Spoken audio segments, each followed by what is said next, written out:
Hello. Welcome to my channel. My name is Jonna. This is jhonaohemgee.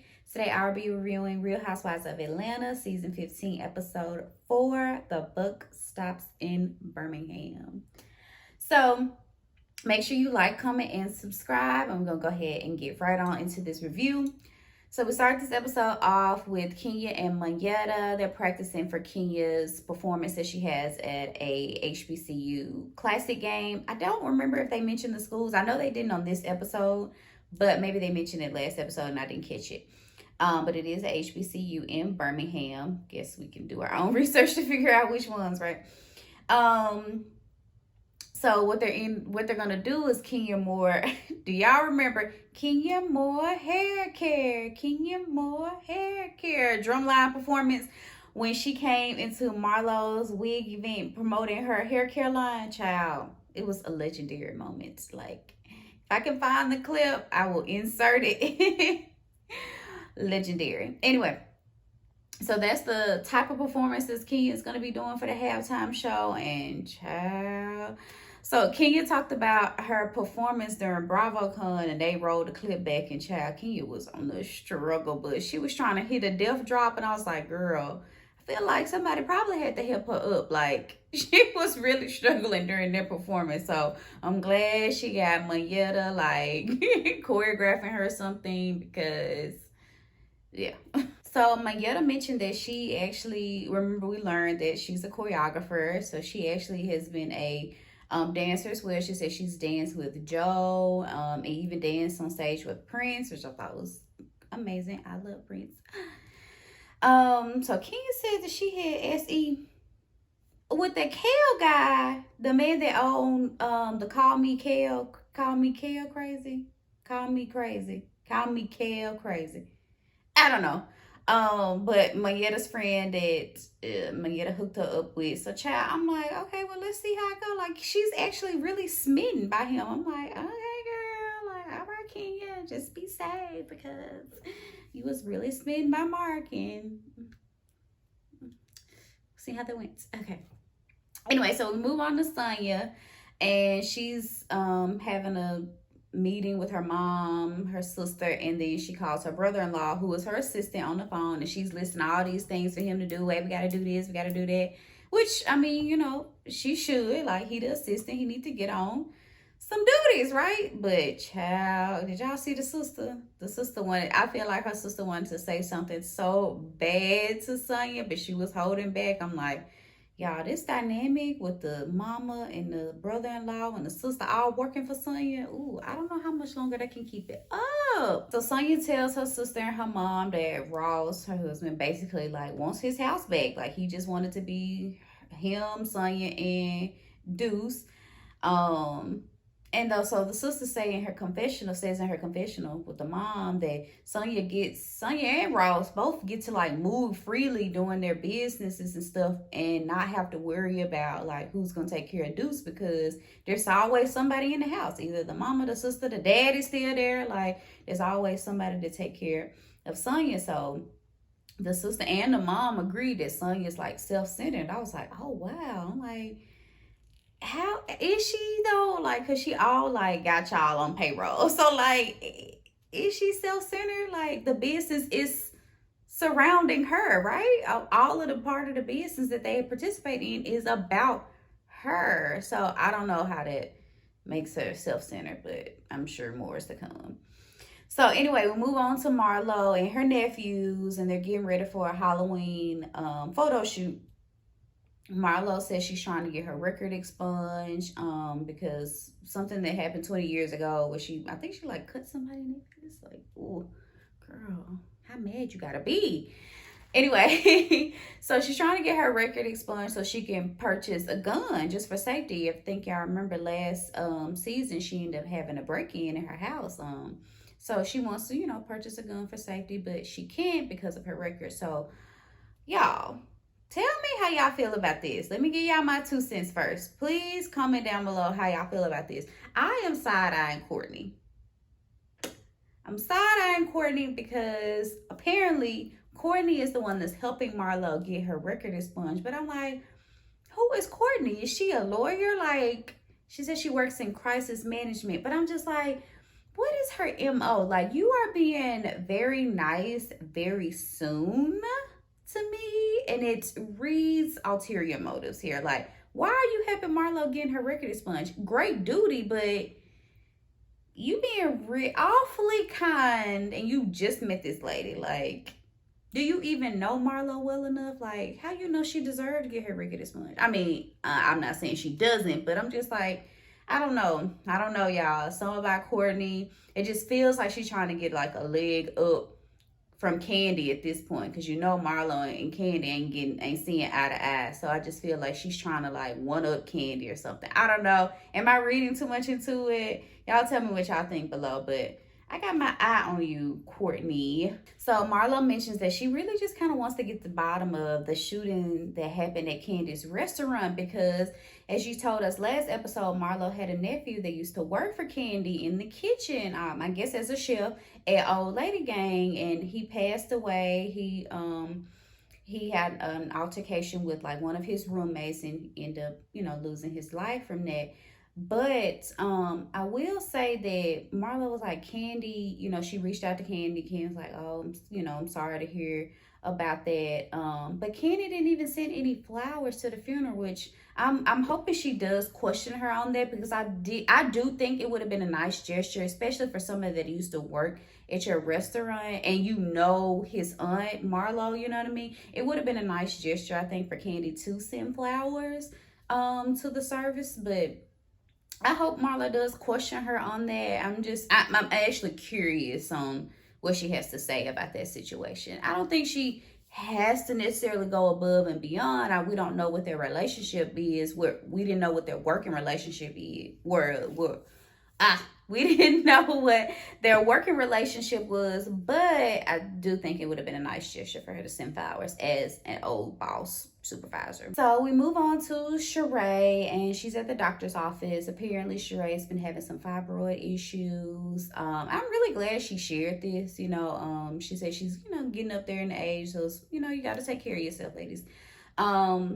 So the doctor had discussed possibly shrinking them, but Chileeee said she's going to look into, all her other options. She just want to see what her options are at this point, which I think is good. So we're back at Sonya, and child, she's like getting her makeup done for something, and child, her brother-in-law, her assistant, has quit. And I knew it. I was like, her sister, the way her face is reading, I was like, her sister either knows something, she want to say something, I don't know what. But the brother-in-law didn't quit, child. I'm just like, oh, Lord. But honestly, y'all, she said he quit because it was too much girl energy with Sonya and her mom. And I'm like, okay, if that's your reason, kind of lame, but whatever. Too much girl energy. Like, what does that even mean? Anyway, all in all, y'all, I'm sure working with family is a lot. I'm sure working and living together with family, over the top. I wouldn't been able to do it. Oh, it seems like too much. Like, if you want to complain about somebody and decompress, you really can't, because they at the house with you trying to decompress from you. How do they make it work? I think they've been doing this a year now. I guess that's why Ross is like, he want his house back. Oh, I forgot. So Kenya invited the ladies to her halftime performance. It's in Birmingham. So they're all meeting up at Chileee's house to take a sprinter. Because Kenya said her driveway is like terrible, so she don't want people having to truck up her driveway. So Chileeee lives around the corner from her, so they're gonna meet at Chateau Chileeee, child. Chateau Thelma. Still tickled by it. So everybody was late except for Kenya and Chileeee, and child, Marlo was the last person to arrive. And I'm like, Marlo, like, come on now, at least try to put a best foot forward. You and Kenya don't get along. Like, girl, at least try to be on time for her event or whatever. But anyway, Drew isn't coming. Candy isn't coming. Candy had that Ebony Hot 100 list that was on her a million things to do list from last episode, and then Drew has the flu. Apparently her whole house does. So anyway, so Kenya didn't even get y'all. They were talking about the list of things they had to do for this weekend or things to go to. Kenya didn't even get a girls the itinerary beforehand, and I'm like, so nobody knew that they were supposed to be attending a charity event. I'm like, Kenya, come on now, you got to at least get a girls the events that's going on so they can pack accordingly. I was like, oh gosh. Kenya, you know you shady for that. So Kenya, they arrive at Birmingham. They set up a like book dance competition. I don't know why I did this. This is not booking at all. This is crumping. Okay. Yeah. So anyway, they set up a dance competition, a dance practice for the ladies. So Kenya and Manetta, they go run off to rehearse for the halftime performance. While the other girls are working on their routine. So Chileeee ended up winning, and I don't know how, because Chileeee seemed like she was messing up the most. But anyway, I think Kenya was just showing favors, which is fine, whatever. So she gets the biggest room, so to say. And I'm like, girl, Chileeee didn't do good at all. So they go out to eat, and somebody brings up the argument between Drew and Marlo by way of anger towards Candy, because I don't really think Marlo's anger was rooted to Drew. She just got the tail end of it.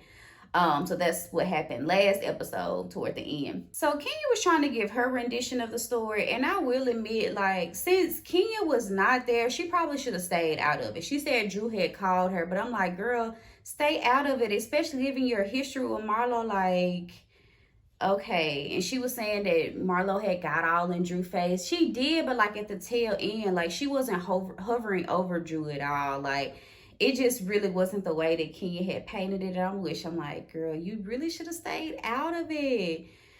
Anyway, so they're getting ready for the charity events, and Manetta comes downstairs, and she in this like all silver number.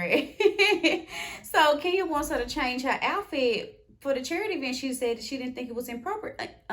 She didn't think it was appropriate. But I'm like, Kenya, you also didn't tell anybody they were attending a charity event. Like, you didn't tell the girls how to pack. So like, you can't be mad that the girl coming in some hot silver leather jumpsuit. Like, come on. And of course, most of the girls were late, and that's just really like, when you go on girls trip, you're gonna have that, you know, we have a lot to do to get ready, okay? So only 3 of the girls made it on the sprinter to the charity event, so everybody else had to meet them there. So the ladies arrived, and Manetta did find a change of clothes. She was like, oh, I forgot I had a little black dress. Okay, girl. Yeah, but them folks up in there, they were not star-studded like Kenya had painted. Folks was coming up to them all left and right. Like, it wasn't this like upscale event. And maybe Kenya didn't know. Like, maybe she just had a different view in her mind of what the event was going to look like. But it was not how she portrayed it to the ladies at all. Like, I feel like somebody in there had on jeans. Like, I might need to rewatch it, but somebody had on jeans. I just know it. So anyway, production ended up coming over to Kenya and basically said that the promoters of the charity, whoever putting it together, they basically wanted the ladies to leave, I guess because of the cameras and stuff. Like, they said they felt like they were distracting everybody else from the event because all eyes were on the ladies. I mean, Real Housewives of Atlanta, of course, but I just felt like they could have spun that a little bit differently to me, because I felt like they could have used the show. If I were the charity, I would have used the show to my advantage. I would have allowed it to spotlight the charity and potentially would have possibly received donations in light of the charity by being on the show. So I don't know. I thought that was a bad look for the charity. Well, not a bad look. I just felt like they could have used it to their advantage instead of kicking them out of the event. That was weird. But I mean, I guess Kenya didn't let them know that she was going to be filming at all. So I guess maybe they just felt ill prepared, or I don't know. But I don't know, because don't people have to sign waivers and stuff to participate? Well, I guess reality TV is a little bit different, right? I don't know how that works, but anyway. So the girls are kind of upset. I guess they just feel like, you know, Kenya didn't prep them, like, and then now they kicking out of this event, and they, I guess, felt a little embarrassed or felt slighted by Kenya, so they want to call her out. So they all go up to her room, and they banging on the door, kicking on the door, and Kenya screams like, "Stop banging on my effing door!" And I'm like, okay, y'all didn't woke her up. So she said that Brooklyn was in the room with her, so that's why she didn't want everybody like banging and kicking on the door. And I was like, I don't know why y'all kicking on the door, like that just feel over the top. But who knows how long they were probably sitting there knocking. Kenya probably let them knock for like an hour. But child, next weekend is gonna be heated. Ooh, I did that. But it's gonna be a mess. Kenya and Marlo and somebody and somebody. It's just gonna be all over the place next week. So make sure you like, comment, and subscribe.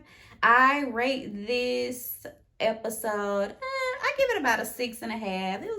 It was okay to me. But let me know what y'all thinking about Courtney at this point. I got my side eye on her. Like, I am just not sure. I'm not convinced of her intentions just yet. I'm just, I don't know. But comment down below what y'all think about Courtney this far and rate this episode.